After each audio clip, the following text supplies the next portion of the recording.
Shalom à tout le monde, que Dieu vous bénisse, que la faveur, la grâce, la bénédiction de Dieu soit là sur votre vie. Je vous souhaite excellente semaine et aussi beaucoup de bonheur et beaucoup de paix. Voilà, j'aimerais ici inviter quelqu'un à regarder cette vidéo avec moi.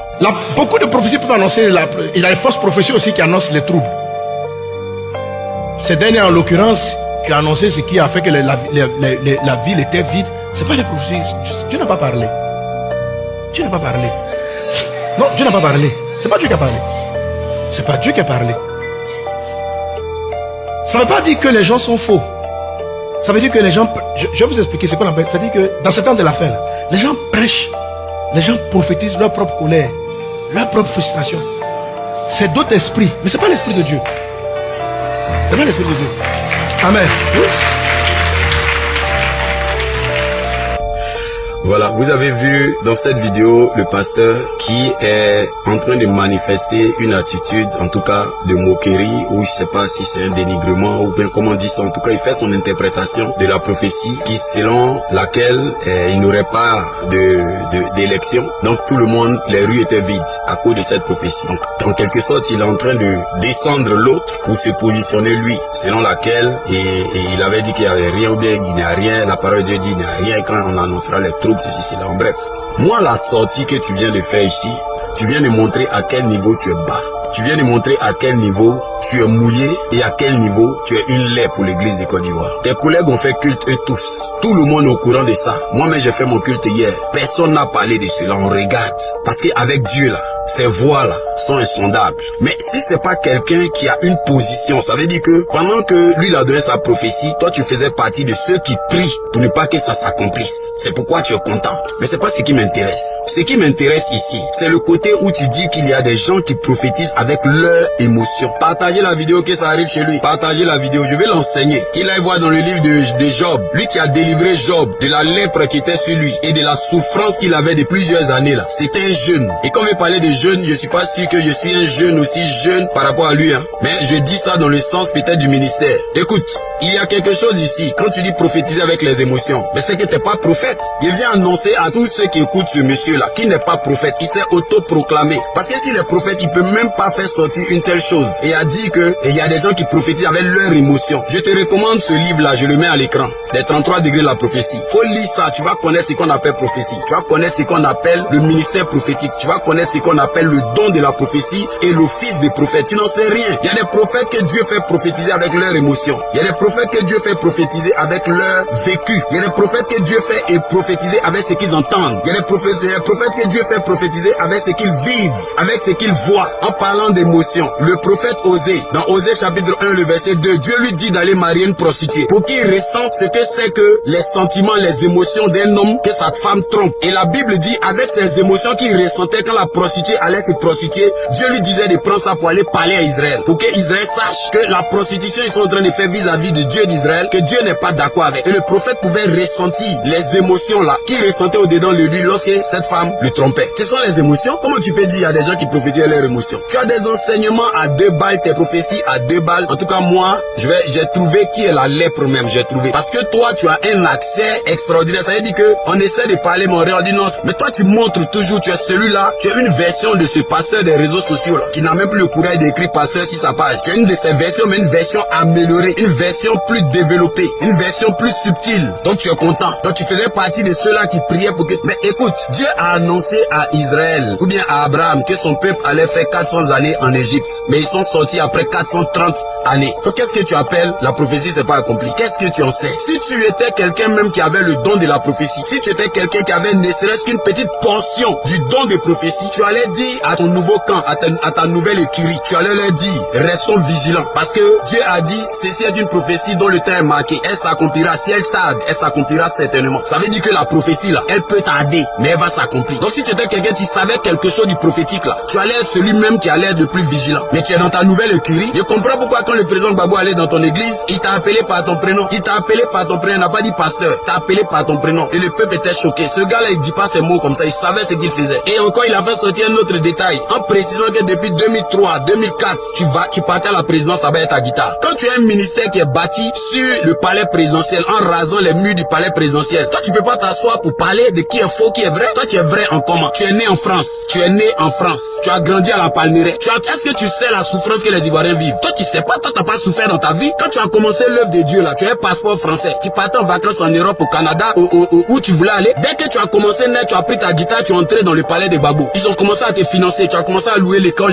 la salle de, comment on appelle, l'hôtel communal. Dès que le régime est tombé là, tu es allé chercher un lieu pour faire église. Le lieu où tu fais église là, l'histoire du terrain là, tu veux qu'on explique? Tu veux que j'explique? Je vais expliquer comment tu as pris ce terrain là. Si tu veux, on va expliquer l'histoire qui s'est passée à cette famille là. Le bras de Feka, tu as pris le terrain là. Comment ça s'est passé? Donc faut arrêter ça. Faut arrêter. Et où je suis en train de rentrer, ça s'appelle un débat théologique. Des articles de loi en Suisse me donnent le droit de défendre des valeurs théologiques sur la base de ce que tu as dit. C'est faux, c'est pas fondé. Donc c'est pas de la diffamation, c'est pas du dénigrement. Je suis en train de te remettre dans les rails. Tu es en train de dégamer, tu es en train de faire n'importe quoi. Ta prophétie que tu as donnée au stade, quand le RHDP t'a donné le stade Félix Houphouët-Boigny, après le coup d'état constitutionnel effectué par le conseil constitutionnel, ils t'ont donné le stade, ils ont mis des cartes à disposition pour remplir le stade. Ta prophétie tu as donné là-bas là. Tu penses que moi je pouvais pas prendre cette prophétie là pour venir chercher à te descendre? On pouvait le faire, on l'a pas fait. On l'a pas fait parce qu'on s'est dit que il y a des gens, moi je connais des gens qui me respectent, qui prient chez toi. Et si je fais une test, ça peut être une occasion de chute pour eux. Donc je fais attention. Mais toi tu te permets de venir là chercher à venir descendre quelqu'un pendant que tu sais que ta voix porte. Quand toi tu as dit quelque chose là, la personne ça va vraiment l'atteindre. Et tu mesures même pas mais tu parles. Ta prophétie tu as donné au stade là. Ça c'est prophétie, c'est prophétie. Tu prophétises par émotion, toi tu prophétises par ton salaire. C'est quoi on t'a payé là? C'est ça tu as pris pour venir donner la prophétie au stade. Quand tu es venu prophétiser au stade, tu as prophétisé quoi? N'importe quoi. Ils n'ont qu'à aller chez la prophétie, ils vont regarder, ils vont voir. Donc cette vidéo partagez que ça retrouve là, qu'ils sachent que en Côte d'Ivoire là, son micmac il est dedans, son semblant, il a dit un gars qui te suit là, il te suit comme ça, il lui a dit en Côte d'Ivoire si un pasteur en qui je crois pas, c'est... J'ai dit ça clairement, ça l'a choqué tellement. J'ai dit lui là, il est faux. Il est faux jusqu'à il est tellement faux qu'il est prêt à se maquiller pour apparaître de manière crédible. Et ils te connaissent pas. Aujourd'hui, tu as changé de camp, tu as une nouvelle écurie. Dans ta nouvelle écurie, tu as pris Simon Gbagbo, tu l'as envoyé là-bas. Tu l'as convaincu. Actuellement, c'est une grosse affaire que tu viens de faire parce que tu es servi d'elle, Blé Goudé, tout cela pour crédibiliser le régime qui est là. Et toi, tu te permets de dire, c'est comme si ce qui se passe là, toi, ça te dit rien. Ce que les gens ressentent, toi, ça te dit rien. Vaut mieux te taire. Il y a des hommes de Dieu en Côte d'Ivoire. T'es pas l'homme de Dieu qui est le plus, je sais pas. C'est toutes tes stratégies tu as fait et puis tu as ce ministère que tu as, tu vois bien que t'es pas en paix. Tes amis sont en train de construire les grands temples. Toi, tu tournes tout dans la même place là. Tu te demandes pas, tu cours pour ouvrir les églises partout. Ça peut se fermer un matin, tout ça. Au lieu de réfléchir à ça, ce que tu es en train de faire là, c'est quelque chose qui ne se fait pas. Tu cherches à passer pour la personne la plus crédible en Côte d'Ivoire. Tu es le pasteur qui est le baromètre de tous les ministères, de toutes les manifestations. C'est toi qui dois dire ce qui vient de Dieu, ce qui ne vient pas de Dieu. Qu'est-ce que toi tu as fait dans ce pays qu'on a vu? Tes prophéties à 2 balles sur les nations là pour annoncer la guerre au Congo. On a besoin d'être prophète. Au Congo, on tue toujours des gens là-bas. Est-ce que tu as besoin d'être prophète pour dire qu'il entend des tirs? Tu as besoin d'être prophète pour dire en Indonésie ou bien en Asie il va y avoir des volcans. Les volcans sont pleins là-bas. Alors tu as prophétisé sur qui dans ton église et puis ça s'est accompli, on a vu. Non, il fait des croisades, il gagne des âmes. Avec quel argent? Avec quel argent? Tu as l'argent, faut construire d'abord la maison de Dieu. Construire la maison de Dieu d'abord. Tu pries sous bâche depuis combien d'années? Depuis tu as fait combien d'années sous cette bâche? Pour mettre même cette bâche là. Comment ça s'est passé? Tu veux qu'on explique ça? Comment le terrain a été pris? T'es pas propre. Si on veut parler, t'es pas propre. Tu as rasé les murs du palais présidentiel pour construire ton ministère. C'est pas le Saint-Esprit. Quand on a été bâti un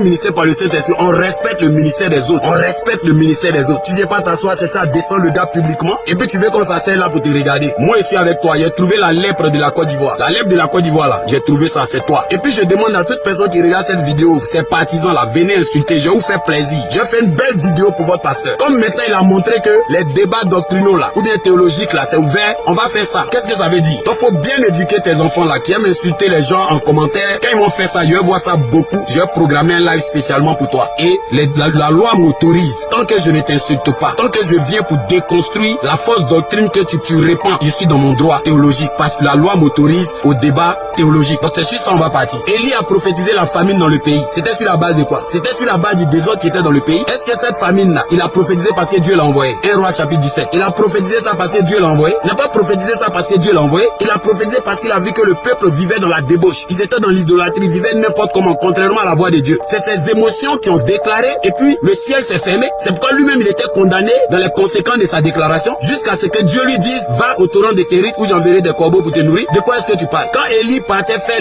la bataille avec les prophètes Baal pour faire descendre le feu du ciel, c'est Dieu qui l'a envoyé là-bas. Dieu lui a dit d'aller annoncer que la pluie va venir. Lui il allait faire descendre le feu. C'est pas ses émotions. Est-ce que tu connais la Bible? Est-ce que tu lis la Bible? Les gens t'écoutent parce qu'à cause de tout l'artifice qui est autour de toi, on n'est pas la même chose. Si moi, j'ai commencé mon ministère avec un passeport français, Si j'avais eu au début de mon ministère accès au palais présidentiel, je n'allais pas être corrompu après 20 ans. Après 20 ans, le ministère était assis quelque part. C'est mes fils qui parlaient. Tu es assis, tu es encore là, tu as encore faim. Tout ce qu'on t'a donné te suffit pas. Tu as encore faim, tu as encore faim. La faim peut rendre quelqu'un comme ça. C'est pourquoi l'argent du sang innocent, c'est comme ça, ça met les gens dans la confusion. Et ça, c'est la confusion qui est en train de venir sur toi. Faut chercher à te repentir. Les Ivoiriens qui sont en train de mourir, les gens qui sont en prison, toi tu parles pas de ça. Tu es pasteur, non? Depuis quand même tu es devenu prophète? Depuis quand toi tu es prophète? Montre-moi les gens dans ton église là-bas sur qui tu as prophétisé, c'est arrivé. Les prophéties sur les nations, nous tous on peut faire ça. C'est les prophéties les plus faciles. Mon livre, les 33 degrés de la prophétie là, je mets ça à l'écran. Tu prends ce livre, moi je t'offre ça gratuitement. Faut prendre, faut lire ça. Tu vas apprendre ce que c'est que le prophète. Tu n'en sais rien, tu ne connais rien de cela. Tu as forcé pour devenir prophète parce que tu sais que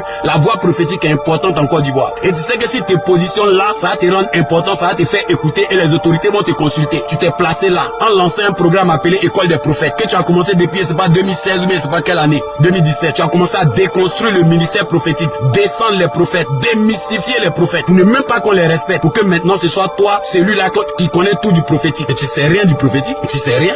Moi je vais m'arrêter là, partager la vidéo que ça le trouve là-bas, plus jamais. Et puis ce que je dis, je vais revenir, je t'ai pas laissé comme ça, je vais revenir. Tu as montré que tu es la lèvre. Je souhaite que il y a des hommes de Dieu à Abidjan, ne vous sentez pas concernés quand je fais mes sorties là. Voilà, ne vous sentez pas concernés. Je viens pas pour parler du président ou quoi, je viens parler de la part de Dieu au peuple de Dieu. Que le peuple de Dieu arrête de s'égarer et de suivre un chemin qui n'est pas le chemin de Dieu. C'est là-bas que moi j'envoie. Et tout ce que je dis va dans ce sens-là. C'est ce que je suis en train de dire. Donc je suis dans mon cadre, je suis dans ma niche, je suis dans le mandat que Dieu auquel il m'a appelé, c'est d'annoncer sa parole à son peuple. Et c'est ce que je suis en train de faire. Et même là, sur cette reprise-là, c'est ce que je suis en train de faire. C'est pas normal. Les enfants de Dieu ont besoin de comprendre ce qui se passe. On sait pas de quoi toi tu parles. Toi tu vas venir te moquer des gens. Tu vas venir te foutre des gens. Pour venir dire, rien ne s'est passé. Ce n'est pas Dieu qui a parlé, c'est faux. Et c'est à toi Dieu parle. Toi tu entends la voix de Dieu. Toi tu connais Dieu. Si toi tu entendais la voix de Dieu là, tu allais partir dire à ta nouvelle curie là et à leur dirigeant, tu allais leur dire que laissez le pouvoir. Si tu entendais vraiment la voix de Dieu. Et si le minimum, t'as pas le courage de leur dire ça là, tu allais quand même négocier pour tous ces prisonniers qui sont en prison. Ces personnes qui sont allées marcher, qu'ils ont fermé pour 3 ans. Tu allais au moins négocier pour leur libération. Tu allais négocier pour ces pasteurs, ces prophètes qui sont en prison. Tu allais négocier pour eux. Tu parles de quoi? Toi tu connais Dieu, tu entends la voix de Dieu, tu paies rien pour attendre. Partagez la vidéo.